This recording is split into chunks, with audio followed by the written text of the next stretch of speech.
I saw today that you tweeted out Juste signed on with Project B. Whatever Project B is, like there's no transparency in Project B. Nothing. Do they even have a website? Like, do they have anything? I don't. What do they even have like a start time that they want to begin? Like, is it supposed to be this summer? Like, what is when is this winter? I guess when is it gonna even? I wish there was more information about what this thing is. Man, we could probably figure this out right now, but I haven't really done the deep dive yet because I think that's been a thing with Project B is there's just not been that much information shared. But of like the 8 players that have been, introduced, 2 of them are Valkyries. So I think it's something that we probably should learn and pay attention to. It's even something like 3 or 4 podcasts ago. Like I was kind of talking about it and I was like, am I stupid to be talking about this thing right now? Because there's no players signed. We know absolutely nothing. But I was kind of like, could this impact how negotiations are going? And now it just feels like it's like really in our face without really knowing much. And I think it does impact negotiations because it's been reported that these players are signing like $1 million contract. Mm-hmm. Um, right out the gates, which is pretty crazy money considering Juste was coming in to make $70,000. So now she gets to sign most likely what is $1 million contract in Project B, and you get like equity in that league or something. But yeah, other than that, we know nothing. There's rumors that it's backed by Saudi money, right? Mm-hmm. And but we don't know anything. Like I don't know how we're supposed to know. I'm kind of just waiting for the athletic pod to like just tell me. Just like tell me what's going on. Yeah, I don't think that they're just so tight-lipped on it, and I wonder if they're waiting to see what happens with the CBA. And I also wonder if the CBA, like if the WNBA ownership group is kind of seeing if they have more information. Like it's almost like I don't think the WNBA is really too worried about it, but there's some pretty big names who look like they want to be a part of it, and this would be a a league that would run the opposite time Mhm. that the WNBA would run. So these women who sign up for this league will be playing like year round. And if you're the WNBA, you would go, okay, well, they're going to get hurt. Like, who can play year round like that? So that's a little bit of a worry. But it was just fascinating. I did not expect, like, you could have gave me 10 guesses on who was going to be the next person to sign up for Project B. I would have never guessed you stay, but good for you, stay, I'm man. trying to think. She might be the first person from that draft class because it's been like Camila Cardoso. I think they started with Alyssa Thomas and then Jewel Lloyd, and then Jonquel Jones, and then there was a Chinese player, and I'm forgetting her name, but then it was Janelle and Eustace, and there hasn't been that many, and Eustace is one of them. So good for her. Get that bag. But this might be irresponsible podcasting, but this is the Google AI from when does Project B start? It says launch date November 2026, season duration November 2026 to April 2027. Um, Location games will be held in Europe and Asia. Schedule the season is designed not to conflict with the WNBA season. So it's less than a year to start. Yeah. That's wild. I don't know. I feel like they have to have a website if they're a year less than a year. They need a website. All right. So let's talk about I guess we could make a little bit of a mention. Did you watch any of Veronica's 3-on-3? Yeah. Although I watched a little bit of it. How was it? The 3-on-3 game is interesting. It's not entirely for me, but it's nice to see WNBA players play basketball because when you watch the college players, you start to forget like the WNBA players are like it's just such a better time to watch them because they're so much better. So it was nice to see Veronica, Shakira, um, Alicia Gray. Alicia Gray, and I think it was Naz Hillman as to play again, especially Veronica. Like it's so much more of a constant reminder that this is like an all world defender. Like she is so good defensively. It's like incredible. Like the Warriors could use a point of attack player like Veronica Burton right now. It feels like that's what they're kind of missing. And she's just so good at moving her feet, keeping that player in front of her. She's so strong too. So it's just like you can't really bully her. And I have nothing but good things to say about Burton. So Ben and Serena, Spring.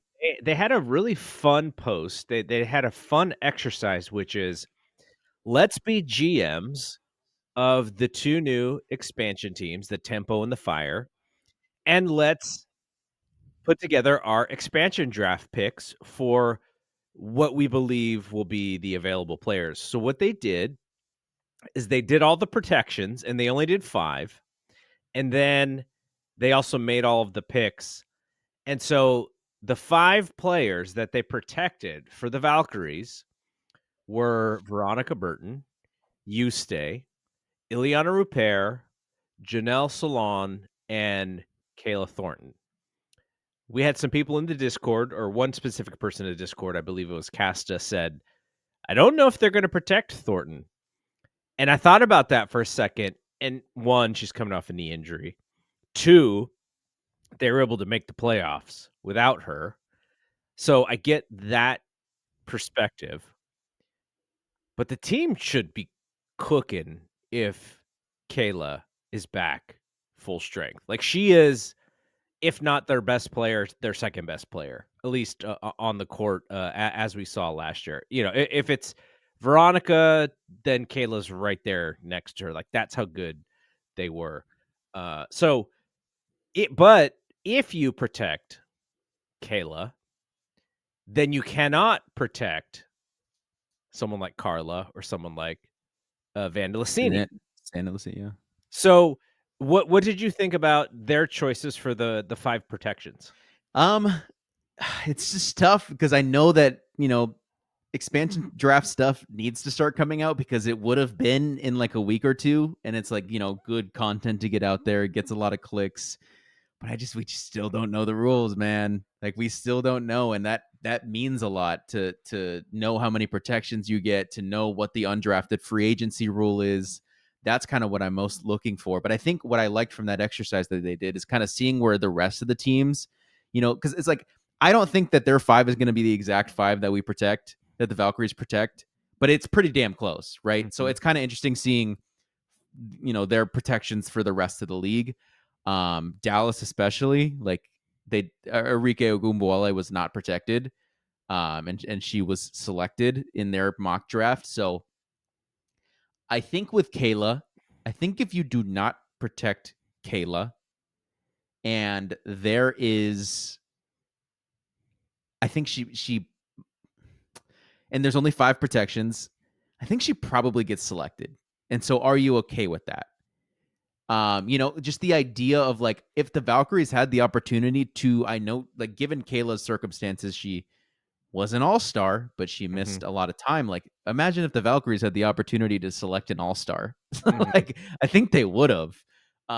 So I just think that but the thing is, from my experience so far watching kind of, of course we can't like watch her up close like we can with the players or with Coach Nat, but I'm talking about Ohema Nianen and her GMing style.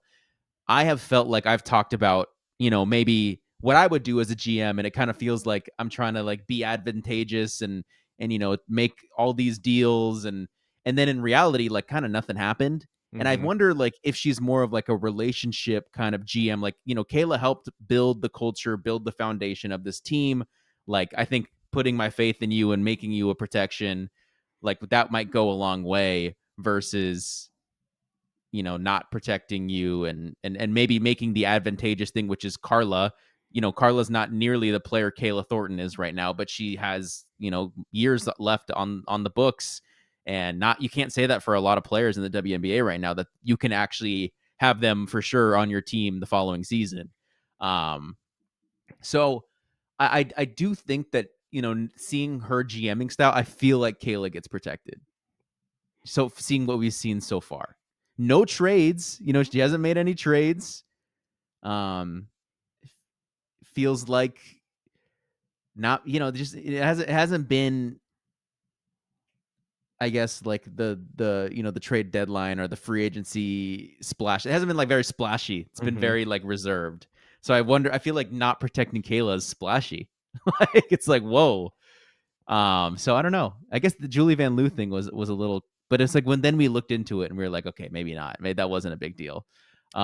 It, so Yeah, what do you think? I think the question would be, uh, well, if you protected Carla, the Vandalisini is still out there. Vandalisini You and Kayla. say her name with a Z, please. Vandalizini? Zandalazini. Starts with a Z. Zandalizini. With Um, yeah. and she would she would she could possibly go as well because she's a shooter. Now, some Valkyries fans may say, well, she doesn't play any defense or she's slow-footed or whatever. But she makes shots. She does. And so it would be Carla or her or Kayla, and you can only protect one. And I think it'd have to be now their brass probably understands since they just went through the expansion thing, and because they were so successful, the other teams are probably going to try and duplicate what And the Valkyries did. you know who the Portland GM is? Mhm. It was the VP of the Valkyries, the one role under Ohema. So she knows this team, Vanya Cervenovich. She knows this team, inside and out. And I think that's probably why Sabrina, or I forget who it was, Sabrina or Ben, but they had Portland selecting Maria Conde, who I probably say that name to you, and you're probably like, who the hell is that? It's Yeah, she didn't because play. she didn't play. She was selected from the Chicago Sky in last year's expansion draft, tears her ACL overseas, and is now playing, I believe, Achilles, I think. I think it or was an Achilles. Achilles Yeah, injury. yeah, yeah. And I think she was playing on the team that Janelle and Caitlin Chen are playing on right now, but it looks like she's playing in France right now.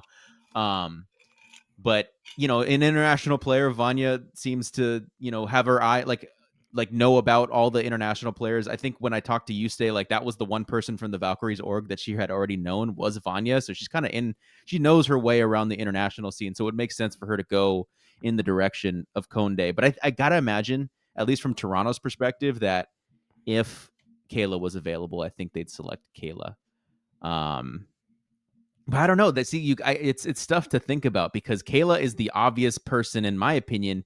If there is undrafted free agent rules set in place that you can only select one, I might leave Kayla out there if it's only one.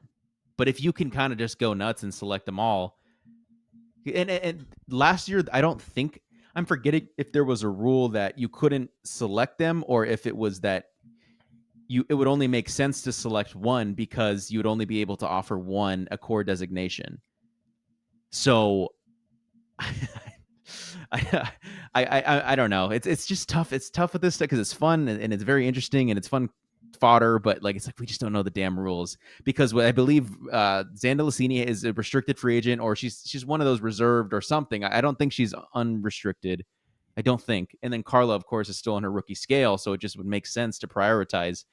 Um, you know, I know. Of course, Kayla's a better player than Carla, but just given in Carla, I think still has some potential. I'm not saying I don't think Carla's. Yeah, Well, one of the problems last year was Carla's jumper was just not I don't there. know how she's shooting it in Spain right now. I feel like I should look this up. And But Sabrina in the article, Sabrina Merchant mentioned that her free throw percentage is actually really good. So you would think that she can improve the long distance shooting because her free throw percentage is good. So that's something to think about. And she's just so young. Do you want, you're going to bring over Stay, who is very young. Um, Carla, you have Carla, who's very young. You're going to draft somebody who's going to be young. How many young players do you want? Are they going to add, are they going to bring in more? They may bring in more international players who are going to be younger. So it's really about how you want to set your future. But I feel like a lot of that, they may decide differently based on the CBA, which we'll talk about right now. The players, they want to kind of get rid of the core thing. Now that may be just leverage, like, oh, well, we want to get rid of the core thing, so you give us this and we'll be okay with the core thing. It could be one of those things. But there's like actual changes that both sides are talking about the WNBA side wants to have like this draft camp stuff. And if you don't come to the draft camp, then there are things that you don't You lose get. like 50% of your salary It's if you so don't come. stupid. That sounds really dumb So to me. dumb. Um, there are rookie contracts. The players want the contract scaled down from 4 years to 3 years because you can then be cored a couple of times, so it can really push your free agency out Yeah, further. So, can I say that stat? I thought that was an interesting thing, is that mhm, you hypothetically, I think from the Athletic piece, they just said, what if, you have the 4-year rookie scale, I think the 4th year is a team option, and then you are a restricted free agent for 1 year, and then you're cored 2 years in a row. So you finally hit an unrestricted free agency, what is that? 4, 5, 6, 7 years after you were drafted. And if you were a college player, you're getting drafted in the same year that you turn like 22. So that you're now 29 years old, finally mhm. hitting unrestricted free agency. If those all aligned, which likely would be like a star player, It's like that would, baseball. yeah.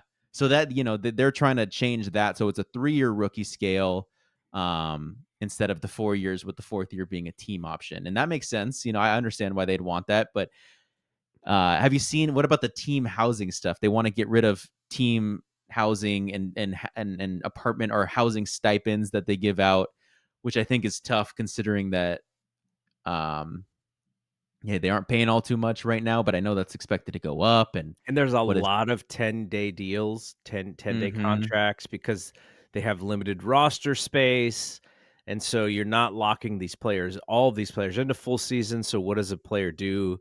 If they don't know, maybe I'm with Golden State for 10 days, maybe I'm with them for a month. A little bit more expensive to live out here to rent an apartment in the Bay mm-hmm, Area than it is in some of these other places. So yeah, that's an interesting one too. That one seems a little bit like demeaning, I guess, is the word that I thought. Like the ownerships being kind of looking down upon the players in some way. Like that's how I took that one. Some of the other stuff is we obviously we've talked about the revenue sharing and the players obviously they still want that 50-50, that 50-50 revenue sharing. And they were saying that the current league proposal actually has their share of the pie lessening as the deal goes on, which is kind of an interesting thing. And from the ownership perspective, I'm sure it's like, well, we think revenue is going to go up here, so you're still going to get a large piece, but being less is, if you have $100 and you get 10% of that $100, and then it goes up to $500 and you get 8% of that $500, it's still more than the 10% of the $100. Like I think that's how it works, but still, why do you want to put those limits on it unless you believe that you're owed some of this in some way and you're trying to catch up to zero? I wonder if that's how the ownership is also looking at it. So in the WNBA's latest proposal, the max contracts were 1.2, which is base salary plus revenue sharing, and the average salary would be projected to be 500. So that is quite a jump. Um, and the WNBA Players Association is focused on the total league revenue, and they said that the proposed structure of the new deal from the owners would result in players receiving less than 15% of total league revenue. So there is quite a gap there from 15% to 50%. That is, they have a lot of work to do. And this latest agreement was to push it out the deadline to January 9th. So that is about 5 weeks away. And, NECA says that the players don't feel valued and it feels like they've been heard but not listened to. And my question is, well, how does 5 more weeks change that? You know, well, yeah. you guys are at a standstill here, and I'm not sure 5 weeks is necessarily going to change that.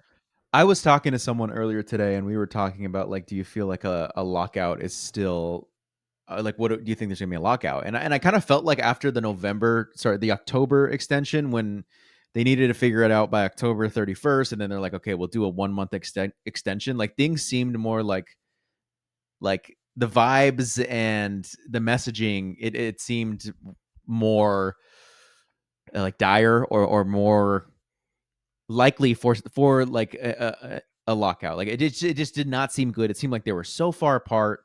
And this time around, it feels like they're still far apart. But at least the money's been going up. But there's still like all these other things that they're like, okay, we'll bring the money, but we're taking away team housing, we're taking away all this other stuff. We're starting the draft early. It's like, okay, they still got to figure out some of this stuff, but it doesn't feel like the vibes and the messaging, like it doesn't feel as bad as it did a month ago. So I do wonder, like, if these 6 weeks they'll be able to figure something out, because that what you said, NECA said, like, we feel like we're being heard but not listened to, or like that we feel we're being disrespected. Like I remember Satu Sabali saying that many a time during the season. Like that's been a very consistent message.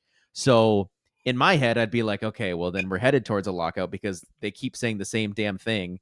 And like, it seems like from the owner's perspective, it's nothing's changing, but it just it don't feel that way as much as it did after the first extension. So I kind of am optimistic that they're going to figure something out in these 6 weeks. But I don't have the behind the scenes or the to confidently say that they're going to do that. It's more so just vibes.